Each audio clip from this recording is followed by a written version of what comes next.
Teacher. और इसे युद्ध भूमि में आने की इजाजत किसने दी? फटा हुआ कुर्ता, पुराना लॉकेट और एक साधारण सा भाला लेकर तुम खुद को कोई योद्धा समझ रहे हो? अपनी शक्ति पर इतना घमंड मत करो राजकुमारी।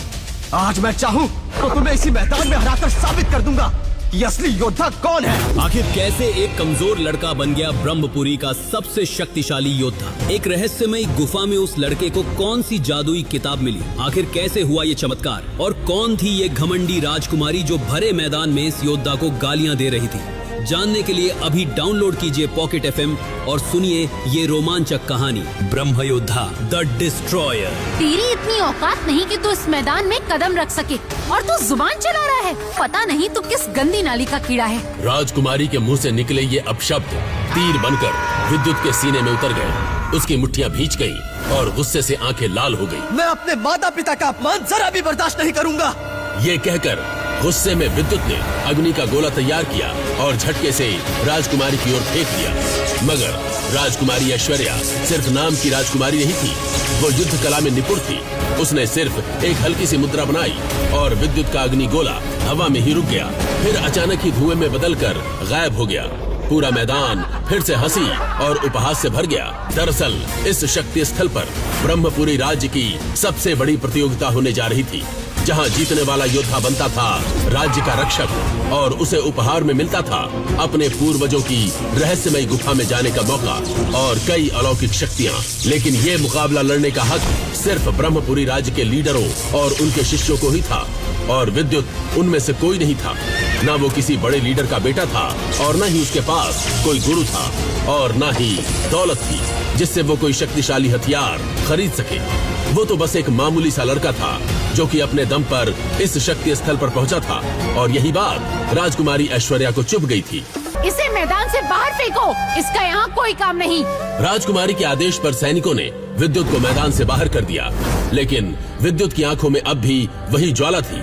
गुस्से में वो युद्ध स्थल से बाहर आया और बाजार से गुजर रहा था, तब अचानक उसने वो देखा जो आम इंसान कभी नहीं देख सकता था। अरे देखो, आसमान से सूरज नीचे आ रहा है। ब्रह्मपुरी राज्य में अपनी बूढ़ी दादी के साथ रहने वाला ये लड़का विद्युत बाजार में एक अजीब सी चमकती रोशनी देखकर हैरान रह गया। लेकिन विद्युत अनजान था कि उस रोशनी के पीछे छुपा है उसका असली भाग्य और एक ऐसी जंग जो उसकी दुनिया बदल कर रख देगी। विद्युत की इस बात पर लोगों ने जोर से ठहाके लगाए और हर तरफ हंसी गूंज उठी। लेकिन विद्युत के चेहरे पर एक गंभीरता थी। उसने किसी की परवाह नहीं की और बेचैनी में वो किले की ऊंची मीनार पर चढ़ गया और मशाल आग के कुंड में डाल दी।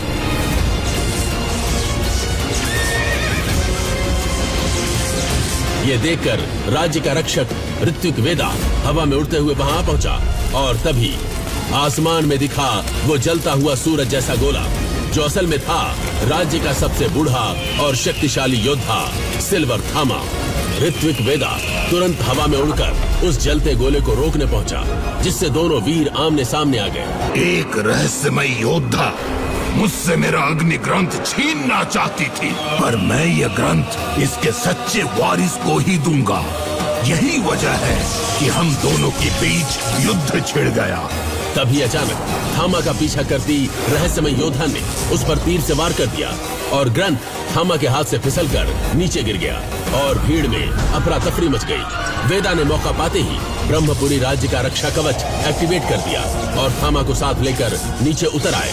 कुछ ही देर बाद वो दोनों थामा के ग्रंथ को ढूंढने लगे, लेकिन वो उन्हें कहीं नहीं मिला। इस पर थामा बोला, चिंता मत करो वेदा, अगर कोई आम इंसान इस ग्रंथ को छुएगा तो मुझे तुरंत पता चल जाएगा। इतना कहकर थामा हवा में एक ऊंची छलांग लगाकर आसमान में गायब हो गया। एक रहस्यमयी गुफा में धुंधले से उजाले के बीच बैठा था विद्युत थामा के अग्नि शक्ति ग्रंथ के साथ और उसे खोलने की कोशिश कर रहा था, लेकिन डर के मारे उसके हाथ कांप रहे थे और आंखों में ग्रंथ के मिलने की चमक थी। वो अचानक खुशी से बोला, अगर मैंने इसकी सारी शक्ति सीख ली तो युद्ध जीतना मेरे लिए मुश्किल नहीं होगा। शायद राजा मुझे रहस्यमय गुफा में जाने का मौका दे दे, और वही क्या पता मुझे मेरे माता पिता के बारे में कुछ पता चल सके। लेकिन तभी तेज हवा चलने लगी और विद्युत का लॉकेट चमकने लगा। साथ ही अग्नि शक्ति ग्रंथ से तेज रोशनी निकलकर विद्युत के माथे में समा गई, जिससे वो बेहोश हो गया। कुछ देर बाद विद्युत को होश आया। विद्युत ने उठकर तुरंत अपने कपड़े ठीक किए और झोपड़ी से बाहर निकला। तभी उसकी नजर एक बूढ़े आदमी पर पड़ी। ये बूढ़ा आदमी कोई और नहीं बल्कि खुद थामा था। मेरे पास आपसे बात करने का समय नहीं है, मुझे युद्ध स्थल जाना है। क्या तुम लड़ना जानते हो? मैं लड़ना नहीं जानता, बस बचाव करना जानता हूँ। क्या सिर्फ बचाव करके तुम युद्ध जीत लोगे? अगर तुम अपना लॉकेट निकाल दो तो तुम्हें कोई भी युद्ध में हरा नहीं सकेगा। उस बूढ़े थामा की बात सुनकर विद्युत चौंक गया। उसके मन में सैकड़ों सवाल उठने लगे। मेरा लॉकेट, इसमें ऐसी क्या शक्ति है? लेकिन तभी शक्ति महल की ओर से घोषणा शुरू हो गई और नगाड़ों की आवाज गूंजने लगी। युद्ध आरंभ होने वाला है, सभी योद्धा अपने स्थान ग्रहण करें। विद्युत का दिल अब तेजी से धड़कने लगा। क्या आज उसकी किस्मत बदलने वाली थी? शक्ति महल के विशाल द्वार धीरे धीरे खुलते हैं। भीतर युद्ध की भयंकर तैयारी, बाहर हजारों की भीड़ थी। जैसे ही विद्युत शक्ति महल के भीतर पहुंचा, भीड़ में से तेजस नाम का एक लड़का निकला, जो कि राज्य के लीडर विराट का घमंडी बेटा था। वो विद्युत का रास्ता रोकते हुए बोला, जरा देखो तो, ये फटीचर भी आज युद्ध लड़ने आया है। विद्युत ने भी करारा जवाब दिया, कपड़े फटे हैं, हौसले नहीं, संभल कर बात करना सीखो। इस बात से तेजस गुस्से से कांप उठा और फिर दोनों के बीच मुकाबला शुरू हो गया। एक तरफ तेजस ने ताबड़तोड़ हमला करना शुरू कर दिया, वहीं विद्युत ने हर बार चतुराई से बचाव किया। उसे युद्ध की तकनीक नहीं आती थी, लेकिन बचना वो अच्छे से जानता था। फिर अचानक विद्युत ने जमीन पर जोर से पैर पटका, धूल का बवंडर उठा और तेजस कई फीट हवा में उड़कर धड़ाम से दूर जा गिरा। लेकिन लड़ाई अभी खत्म नहीं हुई थी। तेजस तिलमिला उठा। उसने अपनी पूरी शक्ति से एक विशाल आग से भरा शक्ति गोला विद्युत की ओर फेंका। थामा जोर से चिल्लाया, विद्युत, अभी अपना लॉकेट निकालो। लेकिन विद्युत कुछ समझ पाता उससे पहले ही पूरा इलाका राख में बदल गया। हजारों की चीखें गूंजने लगी। पर चमत्कार ये था, धुएं के बीच एक आकृति अभी भी खड़ी थी। जैसे ही धुआं छटा, भीड़ दंग रह गई। विद्युत अब भी वही था, उसकी आंखों में तेज चमक, हाथों में वो जलता हुआ लॉकेट था। अगर मैं कहूँ कि ये लॉकेट तुम्हारे असली अतीत से जुड़ा है, तो क्या तुम जानना चाहोगे कि तुम असल में कौन हो? आखिर कौन था ये पराक्रमी योद्धा जो अपनी ही असीम शक्तियों से अनजान था?